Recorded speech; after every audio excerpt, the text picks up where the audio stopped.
A gente querida, gente amiga do canal Paz e Bem, dos canais parceiros aqui, a BPF, Filosofia e Movimento, canal do Sejus e tantos outros que estão aqui conosco. Eu sou Carla Pavão. No dia de hoje, eu queria contar para vocês como é que eu cheguei neste livro, que eu ainda não li, portanto, a leitura será conjunta com vocês, e se nós tivermos textos que queremos refletir ou que temos alguma crítica a respeito, eu peço que deixem nos comentários.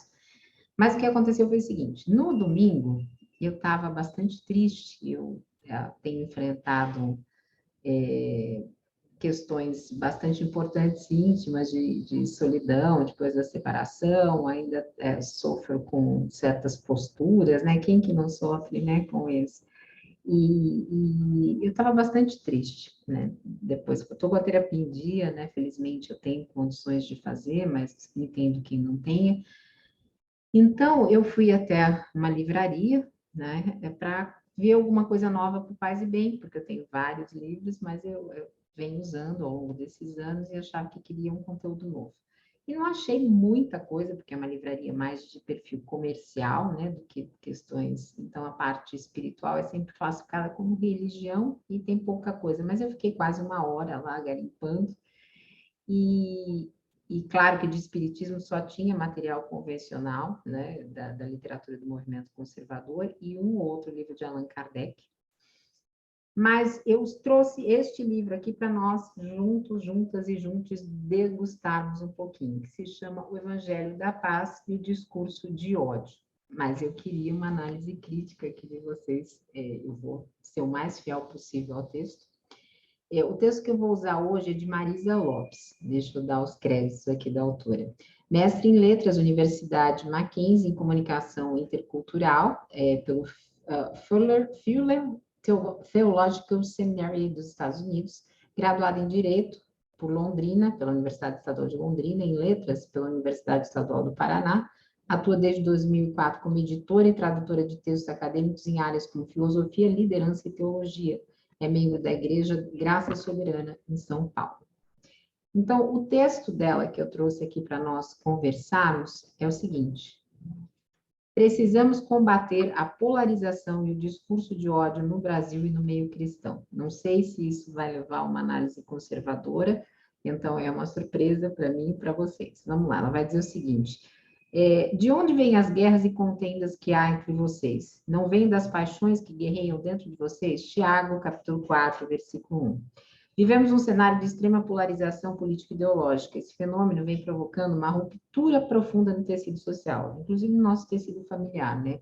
Um dos pontos é que eu tenho muitas pessoas do meu relacionamento íntimo e familiar que estão ligadas à direita, à extrema-direita.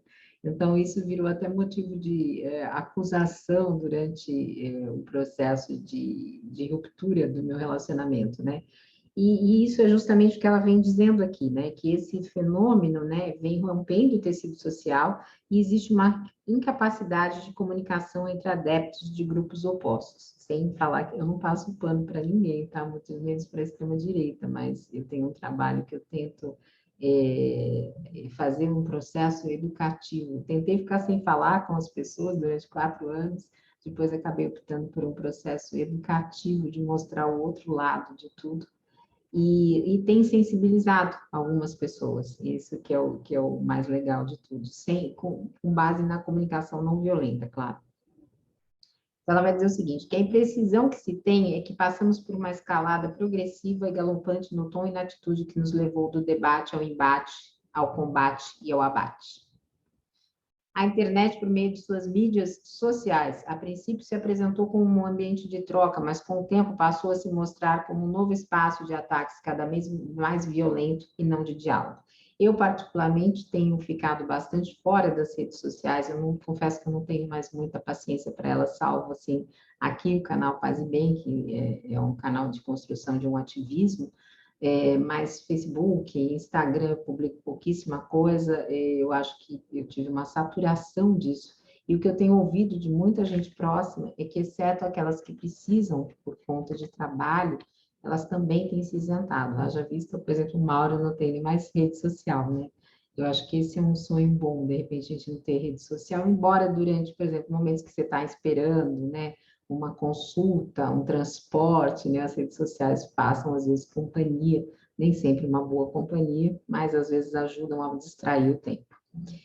As redes sociais se tornaram o espaço preferido de grupos rivais para trocar ofensas e não ideias. A comunicação passou a correr com bolhas formadas por integrantes desses grupos concorrentes, nos quais ninguém se comunica de fato. As pessoas tão somente repercutem e reforçam visões de mundo idênticas, além de ódio pelo grupo adverso. Aqui eu acho que tem uma vírgula, um porém, né? Muitos de nós da esquerda tentamos sim essa comunicação, esse diálogo, que às vezes ele não é possível. Claro que existem também posturas que são, tanto dos dois lados, eu concordo que às vezes são beligerantes, mas, via de regra, a gente tenta conversar, né? Algumas vezes a gente tenta conversar e dialogar. Eu vejo tem muita gente que eu vejo em diálogos e textos muito analíticos e bastante profundos nessa tentativa educativa do outro, e que, inclusive, mantém nas suas redes sociais pessoas de extrema-direita com esse objetivo. Ela vai dizer, artigo publicado no site da revista... desculpa, pulei um pedaço. Isso nos leva a refletir em que momento perdemos a capacidade de dialogar. A impressão é que o diálogo entre os grupos discordantes inexiste. Vivemos a era dos haters. Essa era dos haters tem sido muito problemática. A gente teve alguns haters aqui no canal Paz e Bem, inclusive. E é uma construção muito pouco positiva, né? Uma construção que eu diria que não é política, né? Porque a política é isso, a arte de conversar. A gente tem visto, inclusive, o presidente Lula fazendo isso. Artigo publicado no site da revista Scientific American, intitulado How Identity Not Issues Explain the Partisan Divide, New Research Has Disturbing Implications. Como a identidade, não os temas, explica a divisão partidária. Nova pesquisa tem implicações preocupantes. Isso é a tradução, tá?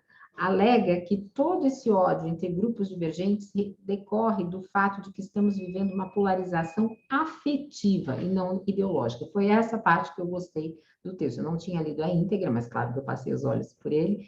E essa questão da polarização afetiva é que me chama muito, muito, muita atenção e que eu queria que vocês deixassem aí nos comentários o que vocês sentem e pensam sobre isso, continuando aqui no texto. Entre outras revelações preocupantes, o artigo escrito por Cameron Drake, doutor em psicologia especializado em cognição, comportamento e problemas coletivos, e Sander van der Linden, professor de psicologia social, afirma, vou ler aqui o texto, liberais conservadores dos Estados Unidos não apenas discordam em questões políticas, eles também estão cada vez menos dispostos a viver perto um do outro, serem amigos ou se casar com membros de outro grupo. O PT Tinder, né, essa tentativa. Claro que não dá, né, eu não conseguiria conviver com uma pessoa de extrema-direita no meu ambiente cotidiano e diário. Mas, né, talvez essa questão do diálogo, né, seja importante. Aí, continuando o texto dos dois professores. Essa rejeição baseada na participação em um grupo é chamada de polarização afetiva, que significa que nossos sentimentos em relação aos membros do nosso próprio grupo são diferentes quando comparados com os afetos que temos para com os de fora do nosso grupo. A crescente intolerância no país é um enigma, já que discordar das políticas não precisa necessariamente causar desconfiança desenfreada e impasse legislativo. Por exemplo, países com representação eleitoral proporcional, como a Alemanha, criam coalizões funcionais entre diferentes ideologias. A gente tem visto a criação aqui da federação, desculpe, gente, o celular apitou aqui. A gente tem visto, né, que isso é possível e necessário, embora a gente tenha tanta discussão a respeito, inclusive com a indicação do vice, né, do Lula. Então, ela vai dizer assim, constatamos com pesar que a situação em nosso país não é diferente, que o Brasil, da década de 2010 em diante, esse fenômeno de intensa polarização é ódio crescente entre grupos políticos e ideológicos opostos, cada vez mais evidente e preocupante. Ele é perceptível na sociedade como um todo, mesmo entre pessoas que se identificam como cristãs e deveriam promover a pacificação em vez do ódio. Eu já vi em grupos espíritas, né, que é o meu multiverso, pessoas que se dizem espíritas defendendo a luta armada, né? E é um ponto que eu questiono muito, né? Porque, como assim, nós somos pacifistas ou não, né? E eles dizem que a paz é uma construção mercadológica, né? Então, fica aqui um ponto, eu não tenho verdade nenhuma, eu só discordo de qualquer questão armada, a gente está vendo uma guerra sangrenta, né? Entre tantas outras guerras, então a minha posição é sempre pacífica. No âmbito das igrejas evangélicas, em particular, o tom entre pessoas adeptas dos grupos políticos divergentes, infelizmente, tem se elevado pouco a pouco. O que podemos fazer para mudar esse cenário? Gostaria de lançar luz sobre essa questão por meio de uma reflexão. Aí ela vai trazer uma reflexão da Bíblia, não vou ler tudo. O ser em relação e o princípio bíblico do respeito e do amor ao outro. O amor só existe no contexto de um relacionamento. Aliás, foi por isso que o meu terminou, que não havia reciprocidade, mas aqui não é motivo para isso. Desculpe, gente, foi só uma fala muito espontânea. Pois implica dualidade. Quem ama, ama alguém, o outro. Olha o que ela vai falar aqui, que foi uma coisa que eu passei os olhos e adorei. Assim ensina Martin Buber. Gente, para quem perdeu a aula que a gente tem aqui no canal sobre Martin Buber com o rabino Alexandre Leone, quando eu fiz isso, o Mauro generosamente me cedeu o espaço para entrevistar, vai lá e dá uma olhada. É sensacional as playlists do rabino Alexandre Leone. Ele vai ter uma que ele vai falar de Martin Buber. E ela vai dizer assim, em sua série de obra Eu e Tu, o rabino Alexandre Leone fala disso, na qual ele traça uma filosofia do diálogo. Trocando em miúdos, ele afirma que o amor só existe na relação entre um ser humano e outro. Seja esse outro a natureza, que é a criação, nesse contexto aqui que ela escreve, seja outro ser humano, que é a criatura, seja Deus o Criador. Então, tem que haver esse relacionamento. Talvez por isso Deus tenha criado Eva para que Adão pudesse amar. Claro que aqui a gente sabe que tem toda uma questão mitológica por trás disso, mas vamos aceitar aqui o que a autora está dizendo.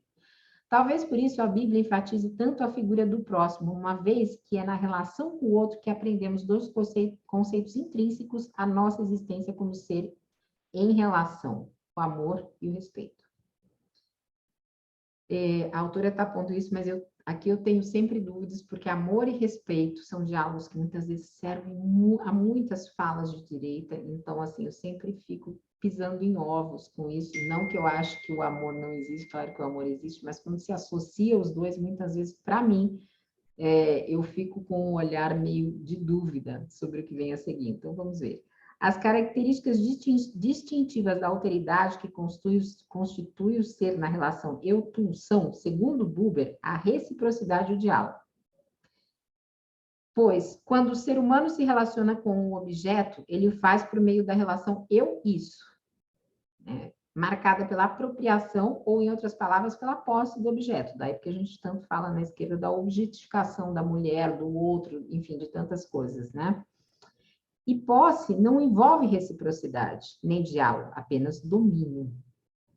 Os problemas nos relacionamentos humanos surgem, portanto, justamente quando as pessoas quebram a harmonia e começam a confundir essas duas formas de relação, trocando, por exemplo, reciprocidade por domínio, ou diálogo por monopólio da verdade. Monopólio da verdade, vamos guardar isso. A Bíblia está repleta de exemplos de harmonia e desarmonia no que se refere à questão da alteridade, por retratar casos tanto de respeito quanto de confusão em torno dessas duas formas de relação. E aí ela vai dar alguns casos. Eu não sei se eu vou conseguir falar todos, talvez esse vídeo fique muito longo. Se ele ficar muito longo, eu volto a conversar sobre isso no próximo Faz Bem, tá bom? Adão e Eva, primeiro exemplo de harmonia e desarmonia em relação ao outro. No princípio de tudo, notamos a importância da alteridade quando Deus emite o segundo juízo de valor. Não é bom que o homem esteja só. Farei para ele alguém que o auxilie e o corresponda. Gênesis, capítulo 2, versículo 18, grifo nosso. Em Gênesis, capítulo 2, versículo 20, vemos o texto bíblico reafirmar a alteridade, ou seja, a imprescindibilidade de o ser humano existir como ser em relação. Quando mostra que o não se encontrou para o homem entre a criação alguém que o auxiliasse e lhe correspondesse, ou seja, uma contraparte.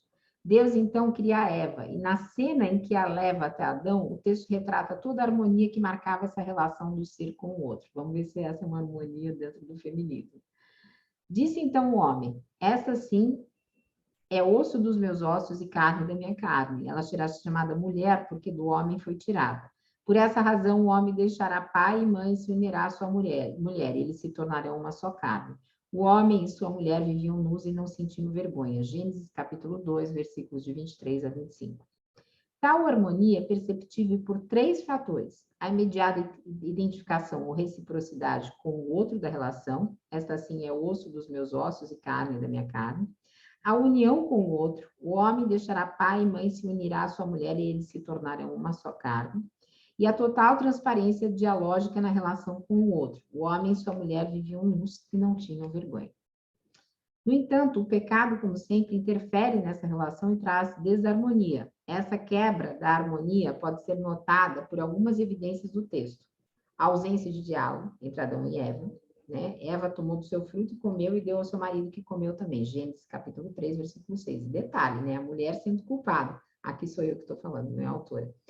O desaparecimento de uma transparência dialógica na relação entre seres humanos. Os olhos dos dois se abriram e perceberam que estavam nus, então juntaram as folhas de figueira para cobrir-se. Gênesis, capítulo 3, versículo 7. Bem como desses seres com Deus, esconderam-se da presença do Senhor, Deus, entre as árvores dos jardins. Gênesis, capítulo 3, versículo 8. E a quebra da união e objetificação do outro. Foi a mulher que me deste por companheira, que me deu o fruto da árvore que eu comi. Gênesis capítulo 3, versículo 2. Agora sou eu falando, Carla. E também a culpabilização da mulher por aquilo que dá errado, né? Que começa desde aqui. Se constatarmos as falas de Adão, notaremos a quebra da harmonia, pois veremos que ao dizer, esta sim é osso dos meus ossos e osso dos meus ossos e carne da minha carne, ele se refere à mulher como uma semelhante, mas ao dizer, a mulher que me deste, Adão se refere a Eva como um objeto, colocando aspectos da esfera da apropriação e não da reciprocidade. Pelo texto, vemos também que a quebra de harmonia decorre da violação do princípio bíblico do respeito e do amor ao outro. Agora ela vai falar aqui, eu não sei quanto tempo, eu esqueci de marcar o tempo, gente, não sei se vai dar para ir até o final disso aqui, deixa eu ver quanto que eu tenho aqui de texto ainda. Ela vai falar judeus e gentios. O exemplo, eu vou fazer o seguinte, eu vou pular algumas partes. O exemplo emblemático de desarmonia na relação com o outro. Aí ela vai dizer, se há uma relação que não é marcada pelo princípio bíblico do respeito e do amor ao outro, é o relacionamento entre judeus e gentios no primeiro século. Por isso, o Novo Testamento dedica tantas e tantas páginas a restaurá-la pelo esforço evidente de Paulo, Pedro e do próprio Jesus para incluir harmonia, amor e respeito nessa relação tão conflituosa. Por um lado, o conflito estava calcado na exigência do cumprimento da lei mosaica para que os gentios fossem aceitos como cristãos, uma prova da ausência de reciprocidade na relação dos judeus com os gentios, mais uma vez que tal relação era objetificada na questão do cumprimento de rituais frios da lei. Então, primeiro ela cita Buber, aqui ela já vai falar dessa complicação de judeus e gentios, então vamos olhar o texto aí para ver se a gente concorda criticamente com isso. Por outro lado, constata-se também a completa falta de diálogo, uma vez que os judeus se colocam perante os gentios como aqueles que detinham o monopólio da verdade. Por essa razão, vemos Deus dizer a Pedro, não chame impuro ao que Deus purificou,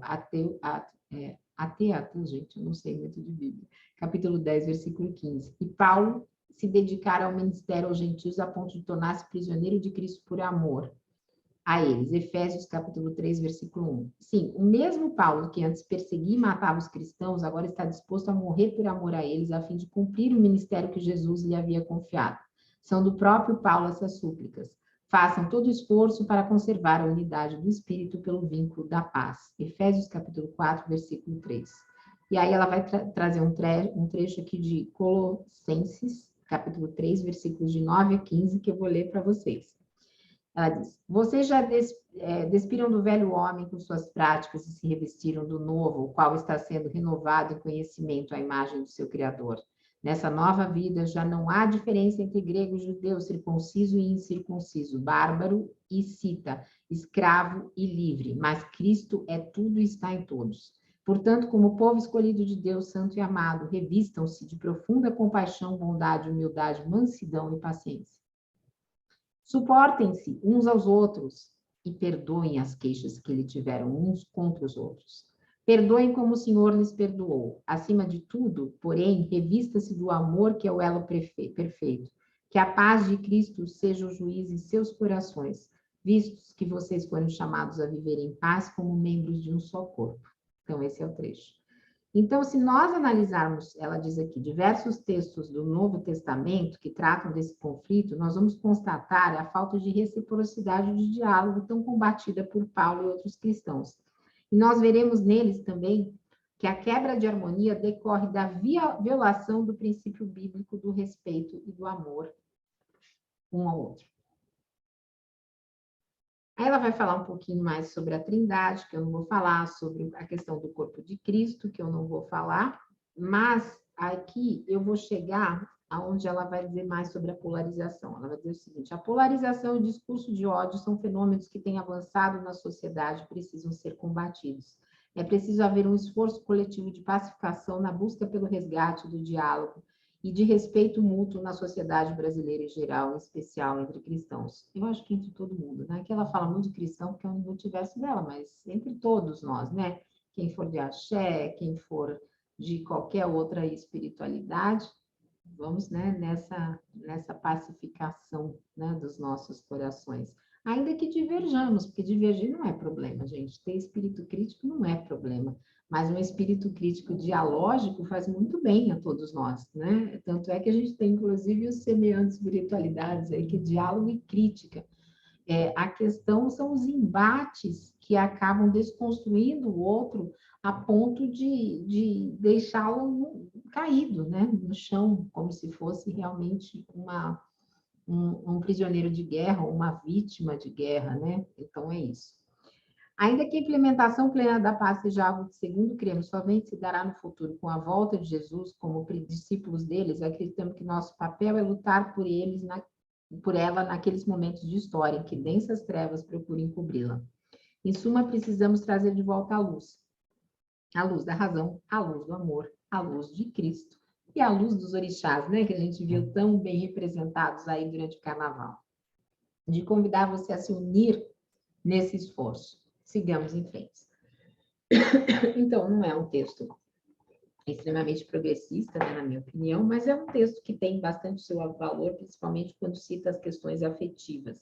E principalmente num ano em que nós vamos enfrentar um processo eleitoral aí bastante difícil, muito cheio de haters, de ódio, e que nós precisamos, né, fazer uma revolução dos escravos, uma revolução do amor, uma revolução do afeto, uma revolução do acolhimento das necessidades dos outros. Então, espero que vocês tenham gostado. A programação do canal segue. Se você puder, se inscreva. E, se você puder, faça uma doação solidária para o canal, para que os projetos sejam mantidos. Um beijo grande, gente. Paz e bem. Paz e bem.